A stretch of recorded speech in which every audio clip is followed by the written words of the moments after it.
given its record of big job cuts after past acquisitions. The U.S. group has come under fire in Britain, the United States and Sweden as it weighs its next move to buy AstraZeneca, which could be a sweetened offer next week.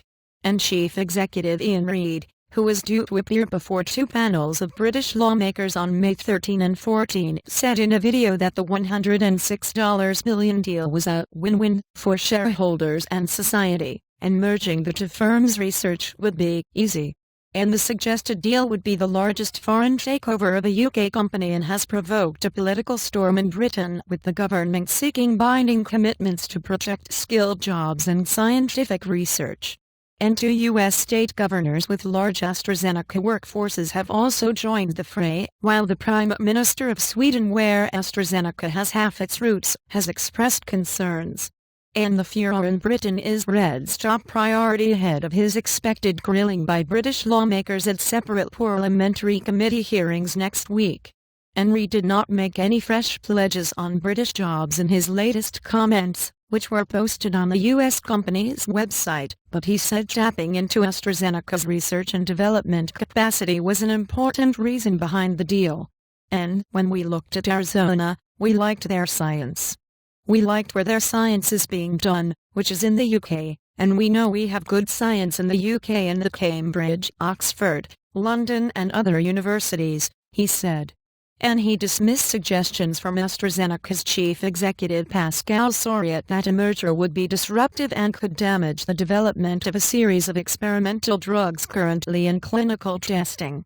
And the integration of the two scientific bases, in my opinion, will be very easy, he said, arguing that Pfizer's system gave substantial autonomy to scientific leaders within specific diseases areas.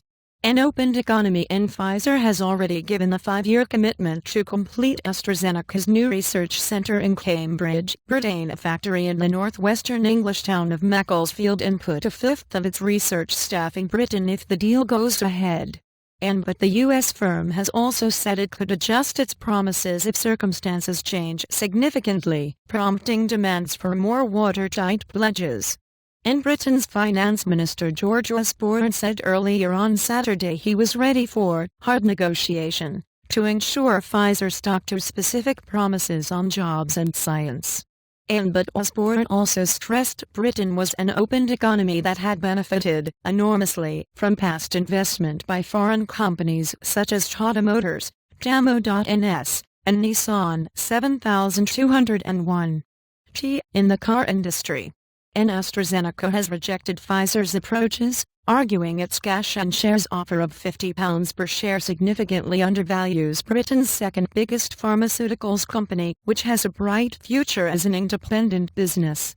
And an AstraZeneca spokeswoman said the group remained focused on delivering its pipeline of promising new drugs for cancer and other diseases and had no comment on Reid's video.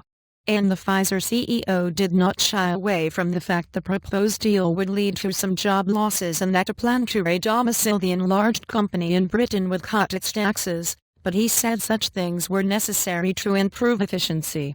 And governments are all around the world pressurizing the industry to produce products of higher value and with more productivity, at lower cost, he said. So one way of doing that is to consolidate and is to take out overlapping functions. And under British takeover rules, Pfizer has until May 26 to make a firm bid for AstraZeneca or walk away. And that puts pressure on Reid and his team to get a deal signed quickly, and many investors believe Pfizer is likely to return next week with an improved offer of more than £53 a share, including a larger cash element, in an attempt to get AstraZeneca to the negotiating table. And there is a lot of speculation about another bid coming, Osborne said in a BBC radio interview.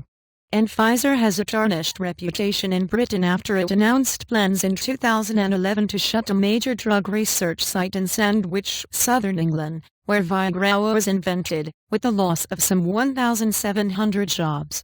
But the company is also working with many academic scientists in the country, and on Friday signed a deal with top universities on research into rare diseases. Editing by Andrew Heavens and Toby